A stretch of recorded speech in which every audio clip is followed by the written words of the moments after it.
Jadi ini clear juga ke publik bahwa yang dikelola oleh dana Taspen sebetulnya bukan seperti bisnis asuransi pada umumnya begitu ya. Tapi ini adalah uang dana amanah kalau kita sebut di dalam skema jaminan sosial, dana amanah cost sharing antara pekerja dan pemberi kerja begitu. Dan yang ditanggung oleh pemberi kerjanya yaitu pemerintah tadi 0,24% untuk JKK dan 0,72% untuk jaminan kematian. 4 tambah 2 6, 2 tambah 7 9, berarti 0,96% saja yang dari pemberi kerja. Betul kan Pak? Sisanya 3,25% plus 4,75%, 25 tambah 10, 8% itu adalah dari gaji pekerja, baik itu PNS begitu, lalu apalagi Bapak? Pejabat negara, anggota DPR dan DPRD ya. Jadi ini adalah uang potongan gaji mereka yang bekerja pada negara. Uang ini lalu diinvestasikan. Nah, koreksi kalau saya salah, saya ingin menanyakan visi dan misi dari Taspen ini apakah masih sama atau sudah berubah. Visi, menjadi perusahaan asuransi sosial dan dana pensiun yang unggul, terpercaya dan berkelanjutan demi mewujudkan kesejahteraan peserta untuk meningkatkan nilai ekonomi dan sosial Indonesia. Masih? Alhamdulillah masih. Kemudian misinya memastikan terwujudnya layanan terbaik dan investasi yang andal serta kepemimpinan inovasi bisnis dan transformasi digital dengan SDM yang amanah, kompeten, saya ulangi, amanah, kompeten, harmonis, loyal, adaptif, dan kolaboratif. Kita kembali ke visi. Pimpinan dan anggota izin, ini adalah perusahaan asuransi sosial, bukan asuransi komersial. Betul ya Bapak ya? Asuransi sosial. Artinya sistemnya saja yang untuk seperti komersial, tetapi prinsip di dalamnya adalah asuransi sosial. Kenapa demikian? Karena dana yang dikelola adalah dana amanah, dana dari para pekerja, bukan seperti asuransi komersial, asuransi swasta yang dia memang orang yang ingin mengasuransikan di luar potongan upahnya, misalnya seperti itu. Nah, oleh karena itu kebetulan PLT Dirut Taspen ini adalah sebelumnya pernah menjabat Dirut PT Bahana Pembina Usaha Indonesia Persero, Dirut PT BRI Dana Reksa Investment Management, bukan? Tapi yang jelas Direktur Investasi PT Taspen. Maaf ya, yang dua berarti bukan. Jadi Direktur Investasi PT Taspen. Kebenaran Pak. Nah, dana-dana yang diakumulasikan tadi, Bapak, saya kira di sini berarti ada 108,69 triliun yang untuk THT, tabungan hari tua, yang potongan 3,25% ya, betul ya. Kemudian yang iuran pensiun juga itu dana dari potongan pekerja 4,75%.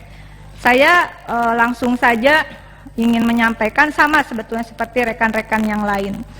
Ada indikasi kuat terjadinya investasi fiktif yang sudah ramai di pemberitaan begitu. Betul ya Pak ya?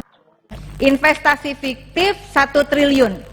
Berarti kalau saya boleh katakan dengan tadi kenapa saya minta dijelaskan ini uang siapa, pekerjakah atau mereka yang seperti di asuransi komersial, ternyata uang ini adalah uangnya para pekerja yang bekerja pada negara dari atas sampai bawah Pak ya. Jadi jangan dibayangin hanya pejabat negara di level atas. Totalnya berapa sekarang? 3, berapa juta Pak? Total 7,6 juta 11.277. dari atas sampai bawah. Potongan gaji orang yang bekerja, saya ulangi lagi Pak ya. Potongan gaji orang yang bekerja sampai level bawah. Yang bayangin jabatannya ya gajinya gede. Bapak, supaya punya imajinasi yang sama nih. Karena saya yang ngotot minta penjadwalan taspen. Bayangkan uang ini adalah uang yang mereka yang bekerja tuh, yang pelayan kesehatan, ya, ada yang penyuluh, ada yang guru, Bapak, di kampung-kampung di seluruh Indonesia. Coba Anda bayangkan.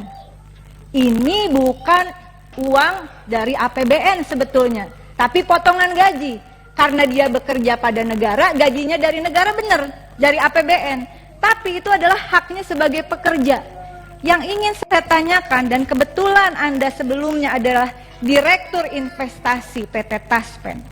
Jelaskan kepada kami bagaimana skema dan proses persetujuan investasi di PT Taspen.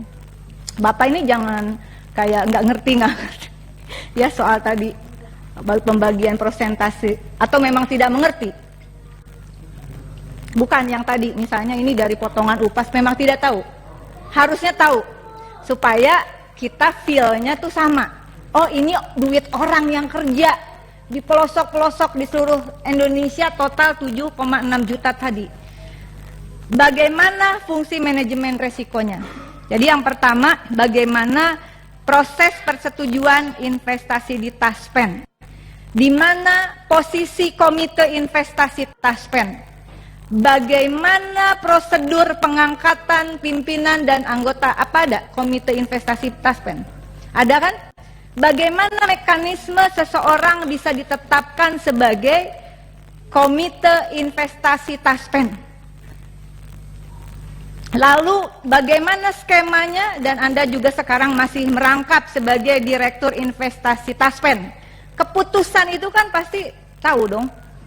Kalau nggak tahu berarti saya jadi bertanya, kenapa bisa ada di sini? Tahu kan? Bagaimana prosedur mekanisme SOP investasi itu?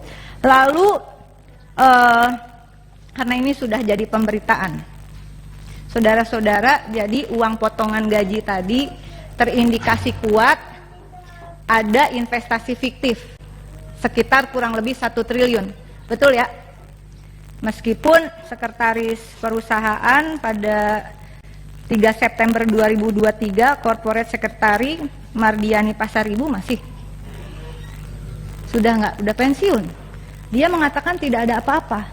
Tapi kemudian ada indikasi investasi fiktif 1 triliun. Nah, kan orang investasi nih, direkturnya.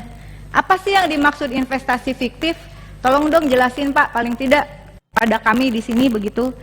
Nah, dari penelusuran berita yang sudah dilansir oleh media-media yang kredibel, saya kira rekanan Taspen dalam investasi fiktif ini adalah PT Insight Investment Management.